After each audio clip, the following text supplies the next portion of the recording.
Psikologi budaya. A. Psikologi dan budaya. Psikologi budaya muncul pada tahun 1980-an yang merupakan bentukan dari berbagai disiplin ilmu. Adapun disiplin ilmu yang berkontribusi dalam pembentukan psikologi budaya yaitu psikologi, antropologi, dan bahasa. Suedes menganggap bahwa psikologi merupakan ilmu yang pusat perhatiannya adalah makna atau proses pembentukan makna, sedangkan makna itu sendiri adalah produk budaya. Menurut Suedes, psikologi budaya merupakan ilmu yang mempelajari bagaimana menyatunya, saling pengaruh-mempengaruhi, dan saling ketergantungan antara subjek dan objek, diri dan orang lain, aspek psikologi dan budaya, serta pribadi dan konteks budaya. Suedes dan Sullivan menyebutkan slogan berikut, "Culture and psyche make each other up." Dengan slogan tersebut, Suedes ingin menunjukkan bahwa budaya merupakan bentukan dari orang-orang yang ada di dalam, sedangkan psikologi adalah orang-orang yang di dalam yang dipengaruhi oleh faktor budaya. B. Latar belakang munculnya psikologi yang berorientasi budaya. Sebelum terjadi Perang Dunia Kedua, pusat pengembangan psikologi ada di beberapa kota, yaitu Leipzig, Berlin, London, Paris, dan beberapa kota yang ada di Amerika Serikat. Namun ketika terjadi Perang Dunia Kedua, hanya Amerika yang menjadi negara superpower dan bahkan menjadi norma dalam mengembangkan ilmu pengetahuan, termasuk ilmu psikologi. Pada saat itu, secara tidak langsung, Americanized Psychology mulai diajarkan dan disebarkan oleh para lulusannya ke seluruh dunia. Dan mulai dari situ, muncul masalah psikologi dan budaya.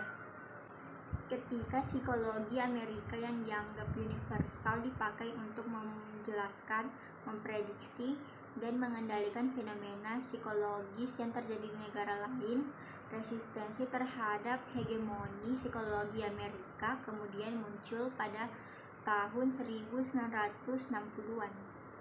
Kritik dan resistensi terhadap psikologi Amerika juga muncul di beberapa negara, seperti Filipina, Cina, Korea, Kanada, dan Kamerun. Di Filipina misalnya, kritik dan upaya untuk membangun psikologi yang memperhatikan konteks budaya sudah muncul pada tahun 1960-an, sedangkan di Cina sudah muncul pada tahun 1970-an. C. Psikologi yang berorientasi budaya.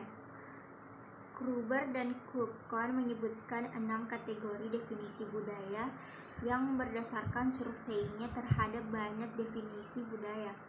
Adapun definisi budaya yang bersifat deskriptif, historis, normatif, psikologi struktural, dan genetis.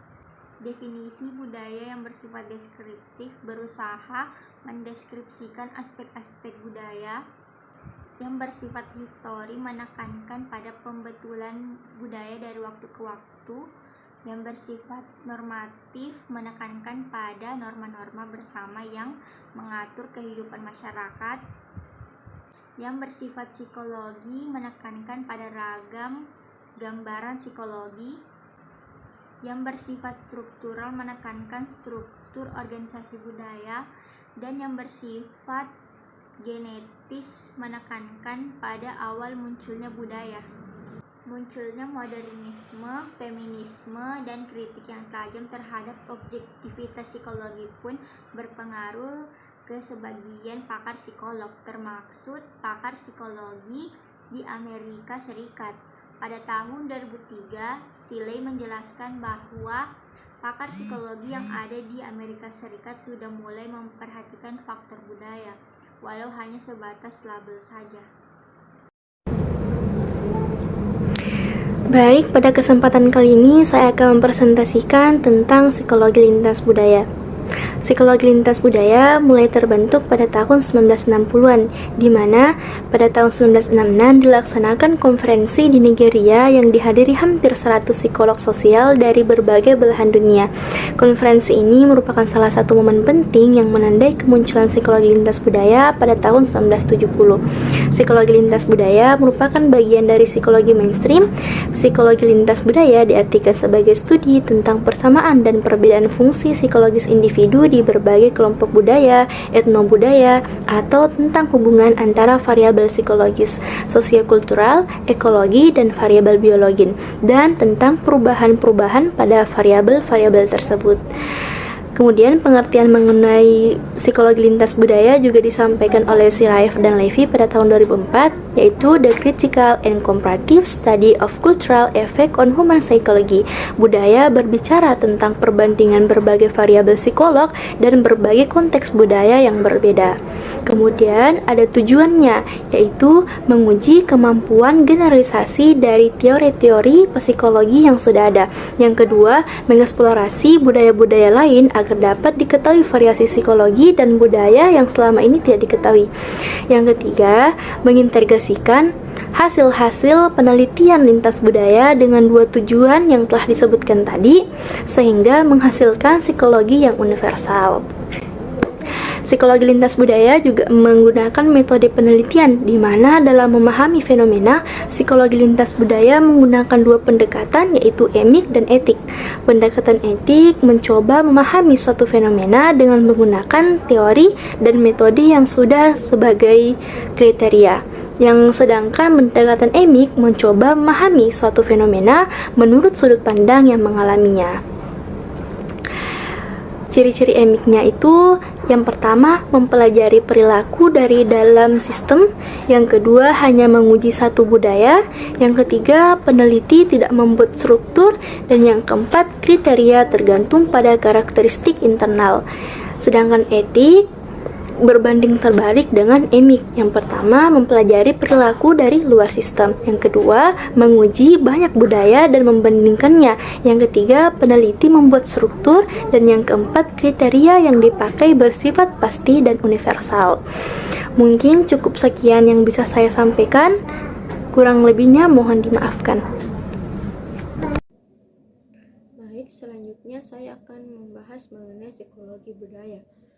Psikologi budaya muncul pada tahun 1980-an yang merupakan bentukan dari berbagai disiplin ilmu atau interdisciplinary subfield menurut Ratner tahun 2011.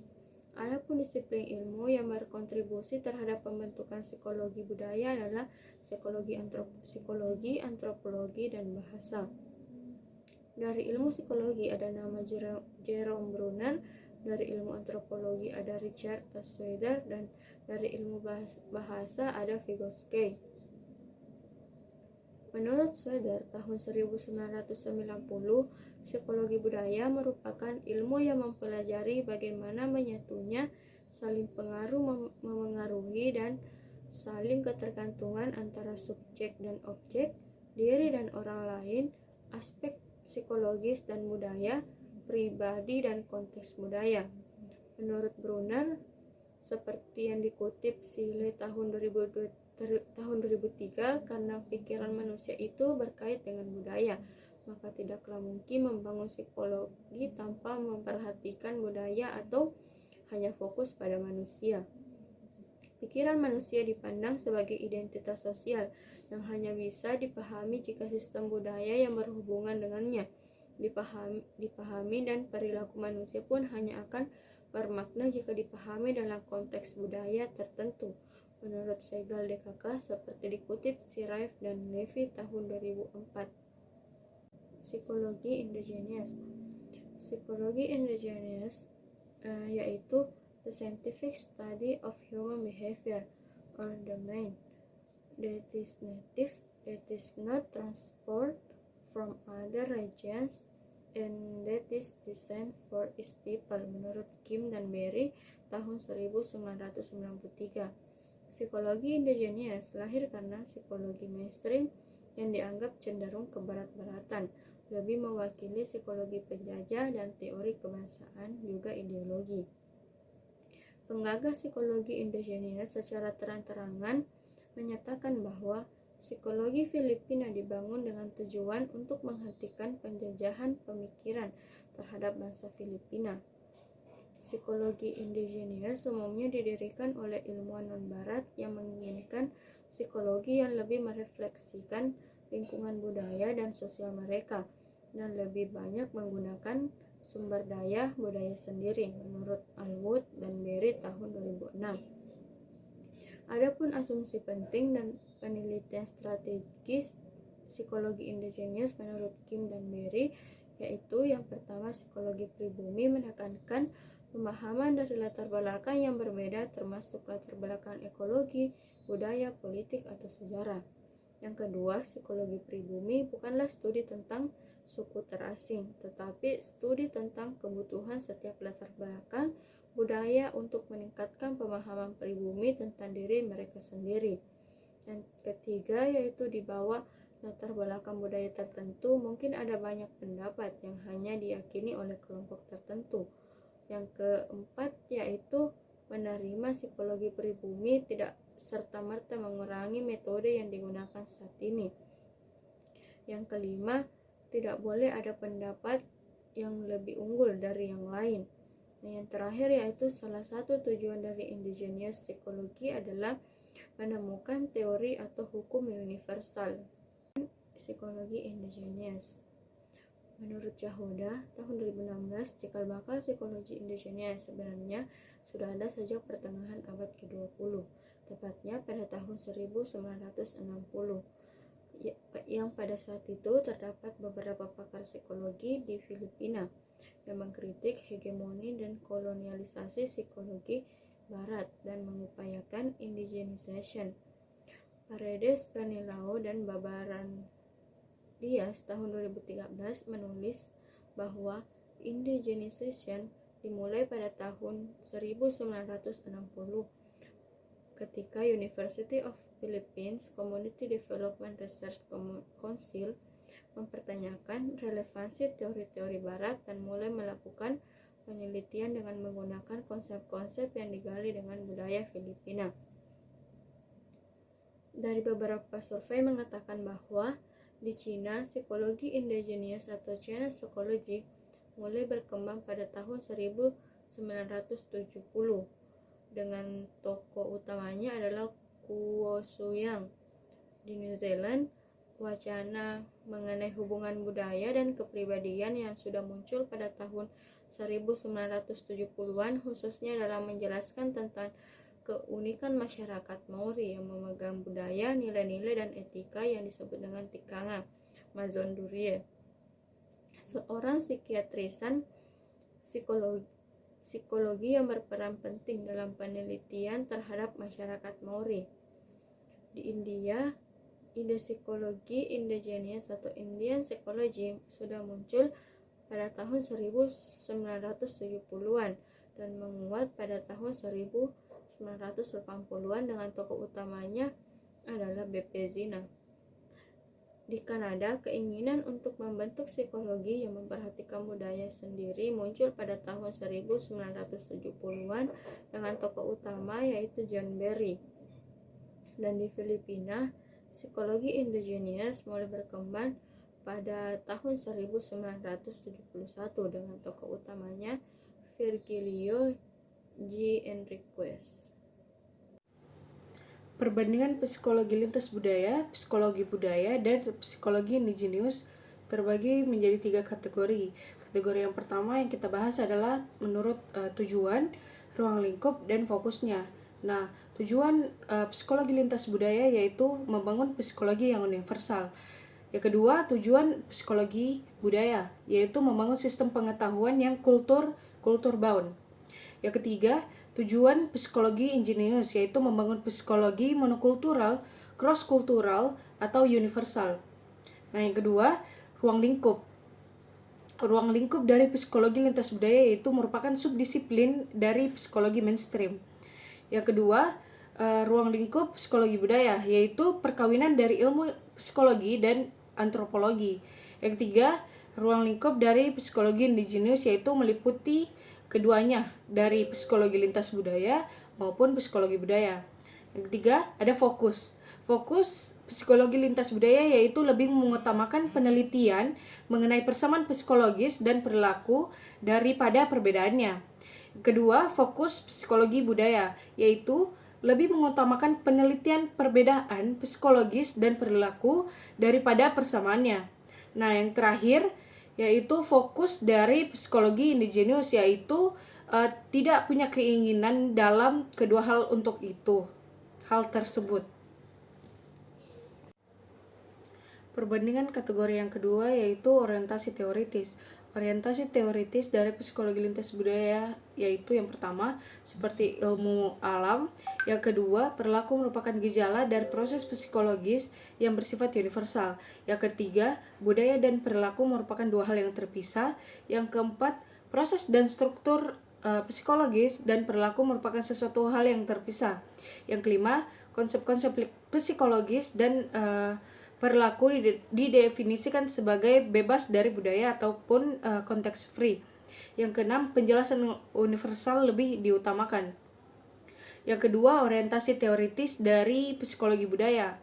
Yang pertama itu seperti ilmu budaya dan humaniora. Yang kedua, perilaku memiliki eksistensinya sendiri.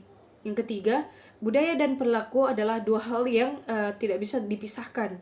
Yang keempat, proses dan struktur psikologis dan perilaku merupakan suatu konstelasi.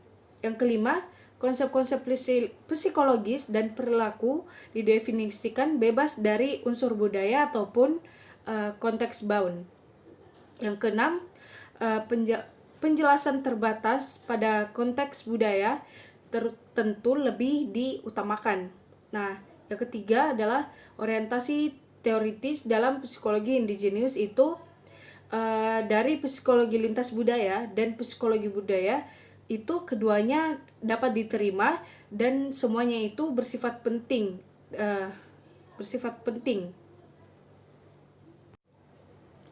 Kategori perbandingan yang ketiga yaitu perspektif metodologis. Yang pertama, perspektif metodologis psikologi lintas budaya yaitu satu, pembandingan lintas budaya. Yang kedua, kemiripan lintas budaya mengenai konsep, konstruk, dan pengukuran sebagai dasar perbandingannya. Yang ketiga, strategi etik lebih disukai. Yang keempat, psikologi lintas budaya menyukai metode kuantitatif. Yang kelima, tingkat analisis dilakukan pada variabel yang terpisah. Yang keenam, pengamatnya diyakini tidak berpengaruh pada fenomenanya. Yang ketujuh, konsep ditentukan berdasarkan kepakarannya peneliti. Yang kedelapan, target penelitian adalah sampel yang mewakilinya. Yang kesembilan, yaitu subjeknya sebagai sumber informasi. Nah, yang kedua, perspektif metodologis psikologi budaya. Yang pertama, itu analisis monokultural dan lintas budaya. Yang kedua, tidak ada asumsinya. Yang ketiga, strategi emik lebih disukai. Yang keempat, psikologi budaya menyukai metode kualitatif dan interpretif.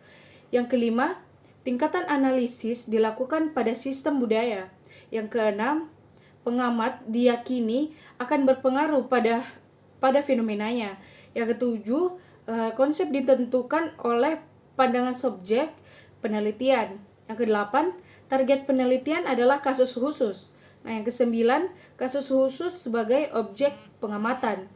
Nah, yang ketiga yaitu perspektif metodologis psikologi indigenous.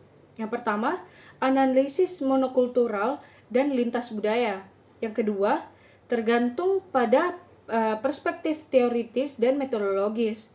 Yang ketiga, monokultural, strategi emik, cross-kultural, dan strategi etik.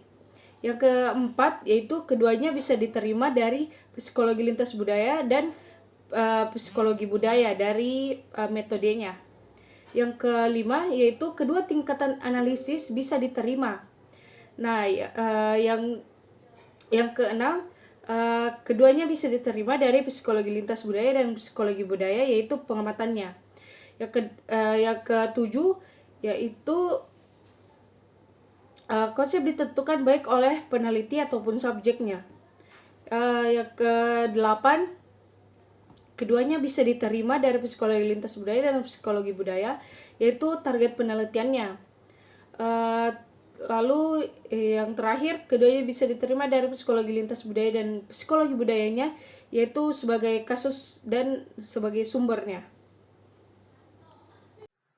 Baiklah, selanjutnya ada psikologi positif. Pertama yaitu tujuan dan fokus penelitian psikologi positif.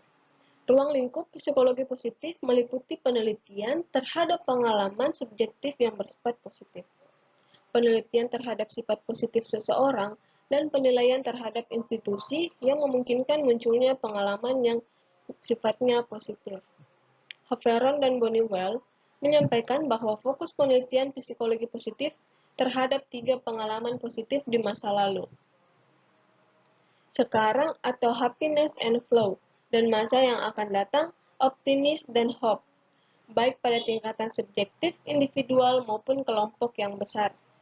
Selain Seligman, tokoh penting dari psikologi positif adalah Mihaly. Menurut Seligman dan Csikszentmihalyi, yang membedakan antara psikologi positif dan psikologi humanistik adalah psikologi positif lebih menekankan pada hasil penelitian empiris dalam memahami dan menjelaskan manusia. Sedangkan psikologi humanistik, menurut mereka berdua, menggunakan metode penelitian yang dianggap kurang ilmiah dan teori-teorinya tidak didukung oleh fakta empiris. Selanjutnya yaitu ada tokoh-tokoh psikologi positif. 1. Martin E.P. Seligman pada tahun 1942 sampai sekarang. Seligman lahir pada tanggal 12 Agustus 1942 di Albany, New York. Dia terkenal dengan Learned Helplessness, teori, dan psikologi positif. Salah satu karya Seligman yang cukup berpengaruh adalah mengenai klasifikasi karakter strength, yang ditulis bersama Christopher Peterson. Mereka mengidentifikasi dan mengklarifikasi kekuatan karakter berdasarkan hasil brainstorming dengan berbagai pakar, mempresentasikannya dalam berbagai konferensi, selain melakukan survei terhadap literatur yang berhubungan dengan good karakter, baik pada ilmu psikiatri, filsafat, psikologi, dan lain-lain. Selanjutnya ada klasifikasi karakter strength. Psikologi yang fokus pada kekurangan dan psikopatologi memiliki sejarah yang cukup panjang. Menurut Reisman, hal itu dimulai pada tahun 1896, ketika Lecter Whitmer dari University of Pennsylvania menangani anak yang mengalami kesulitan belajar dengan pendekatan yang bersifat psikometris. Kedua, tokoh Mihaly Csikszentmihalyi pada tahun 1934 sampai sekarang. Csikszentmihalyi adalah psikolog berkebangsaan Hongaria. Ia dilahirkan pada tanggal 29 September 1934 di Rijeka, Kroatia. Mihaly memiliki perhatian lebih terhadap topik-topik mengenai kebahagiaan, flow, dan kreativitas. Ia menulis Flow, The Psychology of Engagement with Everyday Life, A Psychology for the Third Millennium, The Evolving Self-Flow, The Psychology of Optimal Experience dan Creativity, Flow and the Psychology of Discover and Invention. Pertama, kebahagiaan. Menurut Csikszentmihalyi pada tahun 1990, kebahagiaan merupakan a reflect respondent built into genes for the preservation of the space, not for the purpose of our own personal advance. Karena melekat dan menjadi bagian penting dari eksistensi manusia, maka manusia akan selalu mengupayakan dengan segala upaya untuk mencapai kebahagiaan tersebut. Apapun yang dilakukan manusia, semuanya didasari oleh keyakinan dan keinginan untuk dapat memenuhi kebutuhannya terhadap kebahagiaan. Flow. Flow merupakan suatu kondisi yang dialami seseorang ketika fokus, larut, dan memahami pengalamannya dalam mengerjakan suatu tugas. Pada saat itu, kesadaran terhadap dirinya kepada menghilang waktu terasa cepat berlalu dan terlibat secara penuh dengan tugas-tugasnya yang dikerjakan. Oke, baiklah, sekian dari kelompok kami. Wassalamualaikum warahmatullahi wabarakatuh.